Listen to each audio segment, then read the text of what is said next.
Il est 19h, bonsoir à tous, bonsoir Pascal. Bonsoir Sophie. À la une de l'actualité toulousaine de ce lundi 24 février, à un mois à peine du premier tour des municipales, les candidats continuent à dérouler leur programme. Après le dossier de la sécurité et celui des transports, l'UMP Jean-Luc Moudenc a présenté aujourd'hui ses projets en matière d'éducation et de sport pour Toulouse.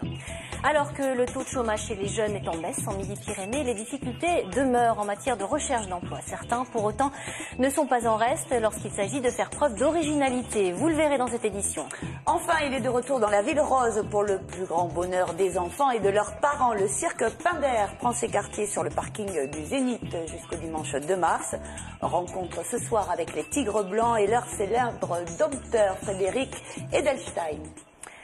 Dans un mois pile aura lieu le premier scrutin des municipales. Les candidats en lice pour le fauteuil de maire de la Ville Rose enchaînent donc les réunions et présentations de leur programme. On s'arrête ce soir sur le candidat UMP, Jean-Luc Moudenc.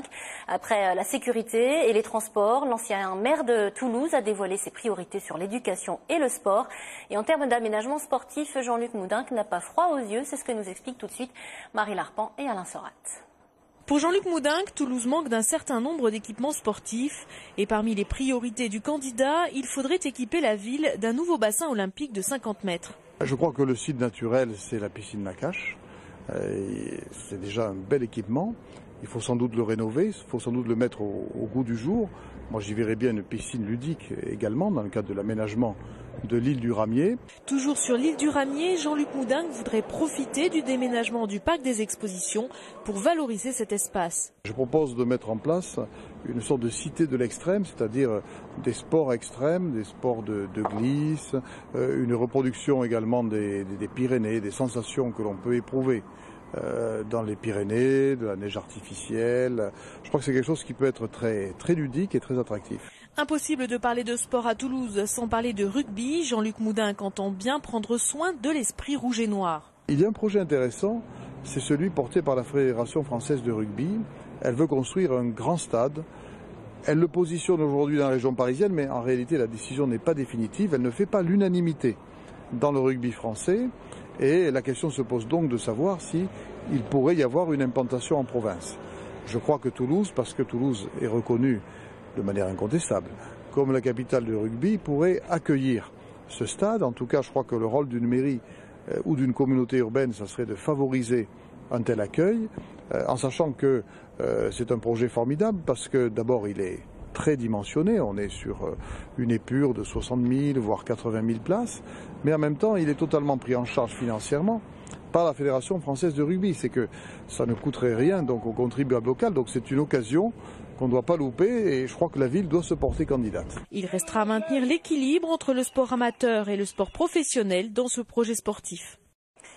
Et à noter que Jean-Luc Moudenc sera l'invité de l'émission Carré VIP à voir sur TLT jeudi à 19h25, émission en partenariat avec nos confrères de 20 minutes. Oui, et toujours dans le cadre des élections municipales, la rédaction de TLT se mobilise, vous le savez, et vous propose désormais tous les soirs des débats politiques avec les différents candidats à Toulouse, dans la proche agglomération et puis dans la région. Demain soir, retrouvez les principaux candidats de Castres et d'Escalquens. Débat à voir sur TLT à 21h et à 21h30 demain. Enfin, pour être tout à fait complet sur ce dossier politique ce soir, sachez que demain, à partir de 18h, paraîtront les résultats du prochain sondage sur les municipales toulousaines. Sondage réalisé par France 3, La Dépêche du Midi et France Bleu Toulouse. Je vous rappelle que le dernier sondage réalisé par BVA le 13 janvier dernier donnait une nette avance au maire sortant Pierre Cohen au second tour. Frédéric Gagier, le PDG d'Air France, était à Toulouse aujourd'hui, venu rencontrer les acteurs politiques et économiques locaux et les salariés de la compagnie. Il a surtout souhaité rappeler l'importance de la base toulousaine d'Air France, première escale du réseau domestique de la compagnie avec plus de 3,7 millions de passagers transportés en 2013. La navette Toulouse-Orly est d'ailleurs la première ligne d'Air France avec 27 rotations quotidiennes. On écoute le PDG d'Air France. D'abord, n'oublions pas l'importance de l'escale de Toulouse. Je vous rappelle que la route Orly-Toulouse, c'est une des toutes premières routes en Europe de par sa taille. Que pour Air France, c'est 27 vols quotidiens. Donc vous imaginez l'énergie, le savoir-faire, l'ensemble d'un dispositif opérationnel pour assurer une telle route. La route Orly-Paris, c'est aussi des vols vers Charles de Gaulle, où on connecte ainsi les Toulousains à l'ensemble du réseau international long courrier d'Air France, et c'est aussi des vols vers Amsterdam, où là, les Toulousains ont la possibilité de rejoindre Amsterdam pour prendre des vols long courrier, notamment sur KLM. Donc je crois que Toulouse est plus que présent dans le réseau du groupe Air France KLM, et par ailleurs, bien Air France joue un rôle très particulier comme employeur, puisque nous sommes le 7e employeur de la région. Après plusieurs années de pertes opérationnelles, il est vraiment plus qu'important que Air France renoue avec la profitabilité. On est déjà assez content des résultats 2013, qui témoignent d'une amélioration notable, je crois, du résultat d'Air France par rapport à l'an passé. On est encore un peu négatif, et donc il y a encore une étape à passer en 2014, mais ma conviction est qu'avec tous les projets déjà lancés, on devrait en 2014 avoir une marge opérationnelle positive. En tout cas, c'est à ce quoi je travaille tous les jours. Et l'équipe ici de management a beaucoup travaillé pour que les choses se passent de la meilleure façon possible. Je crois que c'est important. Air France a une position importante dans la région toulousaine, avec près de 1950 emplois. Eh bien, il faut que les éléments d'ajustement qui avaient été évoqués se fassent le mieux possible, en profitant notamment de toutes les opportunités de mobilité qui sont offertes à nos salariés, soit dans les services de la comptabilité, les services du centre de services partagés Air France KLM, qui est basé à Toulouse, et puis également les activités de maintenance. Depuis octobre 2013, le nombre de jeunes de moins de 26 ans inscrits comme demandeurs d'emploi à Pôle emploi en Midi-Pyrénées est en baisse, et c'est plutôt une bonne nouvelle.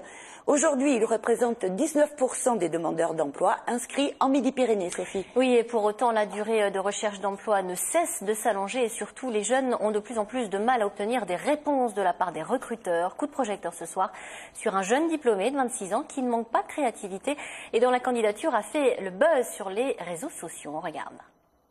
C'est une boîte de conserve encore scellée que ce jeune diplômé en marketing a envoyée en guise du classique CV dans une agence de communication toulousaine. Une boîte à idées concentrée de créativité avec une ampoule à l'intérieur. Vous avez bien sûr l'étiquette avec toute la signalétique produit, donc que j'ai remplacé par des qualités humaines plutôt que par des qualités produits, donc la détermination, la bonne humeur, la créativité. Et ensuite j'ai essayé donc de symboliser l'idée par l'ampoule, c'est pour ça que j'ai mis l'ampoule à l'intérieur. Donc, au bout de l'ampoule, oui, vous avez un QR code qui renvoie sur mon CV et la lettre de motivation pour l'entreprise que j'ai décidé de cibler. Donc je suis allé déposer moi-même la boîte dans l'agence de communication, qui l'a postée sur son mur Facebook. Ils m'ont rappelé 2 jours après pour me proposer un entretien à la mi-mars. Et Alexandre peut avoir le sourire aujourd'hui après 6 mois de recherche. Plus de 100 CV envoyés, à peine une dizaine de réponses, même négatives, c'est trop peu. Selon l'étude du cabinet d'audit Deloitte sur l'humeur des jeunes diplômés, ils sont 56% à ne trouver aucune annonce qui correspond à leur profil. Et lorsqu'ils envoient des CV, 48% d'entre eux racontent avoir du mal à obtenir des réponses des recruteurs. Vous avez un peu l'impression de vous battre contre le vent parce qu'il n'y a aucune solution qui s'offre à vous pour pouvoir justement générer une réponse ou savoir où vous en êtes. Désormais, Pôle emploi sera plus exigeant sur ce point vis-à-vis des entreprises. Les demandeurs d'emploi qui ne seront pas retenus devront avoir une réponse avec explication de la part du recruteur. Ainsi, Pôle emploi pourra proposer des formations si nécessaire et retravailler les candidatures, l'objectif étant de poursuivre la lutte contre le chômage des jeunes, en légère diminution depuis octobre 2013 dans la région. Ça s'explique par tous les dispositifs qui ont été mis en place au niveau de Pôle emploi, mais les mesures gouvernementales. On parlait des contrats aidés, des emplois d'avenir, des contrats de génération. Tout à l'heure, j'ai évoqué les clubs qui sont aujourd'hui mis à disposition des demandeurs d'emploi, et puis tout l'accompagnement qui peut se faire autour des formations, le plan 30 000 sur la fin 2013, et puis le plan 100 000 sur 2014, qui va certainement rendre les mêmes effets que ce que nous avons pu voir en 2013, c'est-à-dire pratiquement 2000 personnes en capacité d'intégrer les formations, dont une bonne part de jeunes, bien évidemment. Rappelons que Midi-Pyrénées compte 240 000 personnes inscrites à Pôle emploi, dont 46 000 jeunes, soit 19% des demandeurs d'emploi dans la région. Et parmi les solutions pour faire baisser les courbes du chômage, il y a la formation. Quand un secteur n'est pas porteur, comme par exemple la culture et la communication ici en Midi-Pyrénées, eh bien Pôle emploi peut orienter les demandeurs qui le souhaitent vers des formations qui sont en majorité prises en charge. Dans notre région, les secteurs porteurs sont les services à la personne, les métiers de l'animation, l'hôtellerie ou encore la restauration. On ouvre une page de sport à présent. 15 de France, Stade Toulousain, TFC, même combat, 3 défaites. Mais du spectacle à revendre au Millennium Stadium vendredi soir. Cuisante défaite des Bleus face aux Diables Rouges gallois. Eh bien, on ne peut pas gagner à tous les coups. À Castres avec les Rouges et Noirs qui n'ont pas démérité. Et puis au Stadium hier où 6 buts ont été inscrits. Résumé de toutes ces rencontres avec Samuel Prieur. Un PSG bousculé, un TFC entreprenant. Pourtant, au tableau d'affichage, après 90 minutes d'un spectacle passionnant, c'est bien le club de la capitale qui s'impose largement, 4-2. Zlatan Ibrahimovic y est pour beaucoup. Auteur d'un triplé, le Stadium a vu les 20e, 21e et 22e réalisations du serial buteur suédois. Le TFC a attaqué cette rencontre avec ambition, mais Braithwaite a manqué de réalisme. À cet instant, le score était toujours de 0-0. Après un pénalty logique d'Ibrahimovic, c'est Ben Yedder qui éclabousse ce match de sa classe. Un but splendide qui permet d'espérer. Lavezzi du gauche redonne l'avantage au PSG, 2-1. Puis une tête d'Ibrahimovic fait basculer la rencontre en faveur du leader de la Ligue 1. Ben Yedder entretient l'espoir grâce à ce but plein de sang-froid. Un nouveau pénalty scelle cette rencontre, une Panenka dans un premier temps stoppée par Zachary Boucher, mais que le phénomène Zlatan a bien suivi. Le leader reste leader, même s'il a tangué. Le TFC reste, lui, 10e du championnat. Autre défaite inquiétante du côté du 15 de France face au Pays de Galles. Battu 27-6 au Millennium Stadium de Cardiff, sans contestation possible, les Français n'ont pas été à la hauteur de l'événement. Pris à la gorge d'entrée de jeu, les joueurs de Philippe Saint-André n'ont jamais vraiment existé. Le demi de mêlée toulousain, Jean-Marc Doussin, a vécu une première période très délicate avant d'être remplacé à la pause. Picamol, Ugé, Nyanga ou encore le Castrais Dulin ont bien tenté des choses, mais le Pays de Galles était supérieur à l'image de l'excellent Warburton. On se console comme on peut, le 15 de France est toujours en course pour remporter le tournoi puisqu'aucune des nations n'est plus invaincue après 3 journées. Le Stade Toulousain, privé de ses internationaux, est passé par toutes les émotions ce week-end, mais repart frustré de son déplacement chez le voisin Castrais. D'abord retrouvés, les Toulousains ont inscrit 2 essais en première période par Técori, parfaitement servi par Poitrenaud, puis par Thomas Ramos, jeune arrière qui fêtait sa première titularisation en top 14. Mais sanctionné en seconde période, le stade va permettre au Castres Olympique de bénéficier de 2 essais de pénalité. 3 stadistes vont ensuite être exclus 10 minutes, Ferreira, Matanavou et Johnston. Cocotte inscrit un essai de grande classe, le CO reprend l'avantage. Vincent Clerc entretient l'espoir dans les derniers instants grâce à cet essai en bout de ligne. Si Sébastien Bézi transforme, les 2 équipes se quitteront sur un match nul. Malheureusement, le ballon finit sa course sur le poteau. Défaite 29-27 des Toulousains. C'est mitigé parce que je crois qu'on fait notre meilleur match à l'extérieur depuis le début de la saison. On est en très bonne position à la mi-temps pour l'emporter. Et puis ça se délite petit à petit. Voilà, cette année, on n'a pas trop de chance. La chance n'est pas vraiment de notre côté, mais on continue à jouer comme ça en faisant preuve de cet état d'esprit. J'espère que ça va tourner et qu'on aura des jours meilleurs. Toulouse est toujours 7e du top 14. Malgré un calendrier défavorable, les joueurs de Guinoves restent en bonne position pour intégrer le top 6 et ainsi rejoindre les phases finales en fin de saison. Place au spectacle. À présent, il a été créé en 1854 en Angleterre par les frères Pinder. Faites vos calculs. Le cirque Pinder, véritable institution, fête donc ses 160 ans cette année. Dirigé aujourd'hui et depuis plus de 30 ans par la famille Edelstein, le cirque a pris ses quartiers sur le parking du Zénith jusqu'à dimanche prochain. Sur place, et comme chaque année, les meilleurs artistes du moment, venus des 4 coins du monde, jonglerie, trapèze volant, roue de la mort, animaux exotiques, et sans oublier les éléphants. Oui, et sans oublier les clowns et surtout le clou du spectacle. Un numéro unique au monde de Frédéric Edelstein et ses 12 lionnes et lions blancs, un dressage tout en douceur pour des animaux de légende.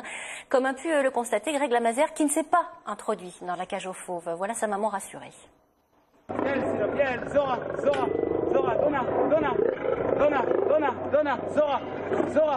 Ils viennent tous d'Afrique du Sud et je les ai fait venir de là-bas parce que déjà c'est des animaux qui sont très rares. C'est une race à part entière, ils ne sont pas du tout albinos, ils ont des beaux yeux bleus, c'est des bêtes exceptionnelles qui je me suis rendu compte étaient beaucoup plus intelligents que les lions entre guillemets normaux de couleur normale parce que je me suis rendu compte qu'ils comprenaient très rapidement les choses.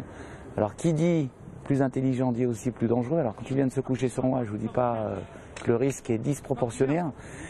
Mais ce que je me suis rendu compte aussi, c'est qu'en Afrique du Sud, il y avait un véritable massacre là-bas avec ces pauvres lions et des chasses qui étaient organisées pour de riches milliardaires sans aucun scrupule et sans aucune sensibilité animale, qu'organisaient des chasses pour tuer un lion blanc pour 50 000 $ ou 15 000 euros. D'ailleurs, c'est le prix de chacune de ces bêtes. Je les ai payées 15 000 € pièce. J'en ai 12 actuellement et j'en attends encore 3. Donc faites le calcul, c'est un gros investissement. Après, je pense que c'était pour moi déjà un plaisir de les sauver de cet éventuel massacre en Afrique du Sud et puis de pouvoir les présenter en France au public parce qu'ils sont magnifiques, c'est des bêtes extraordinaires.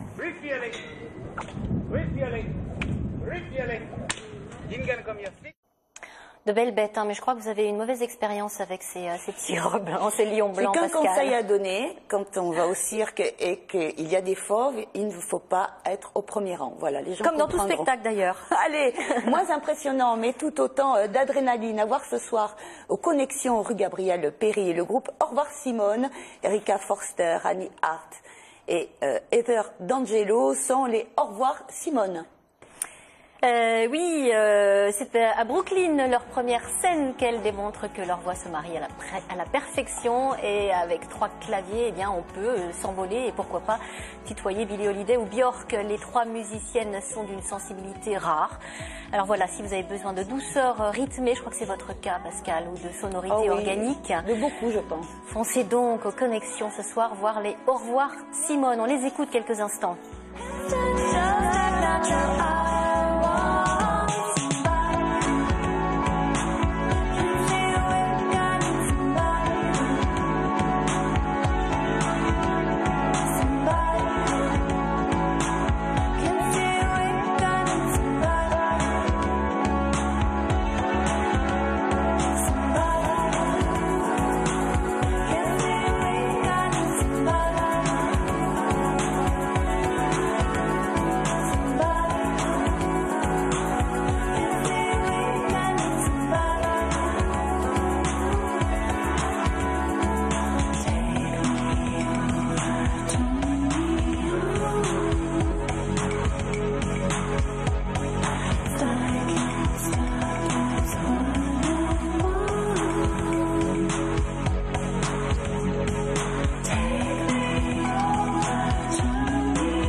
Voilà, les Au revoir Simone, et en plus elles sont très belles. Il va y avoir des garçons en connexion ce soir. Fin de cette édition.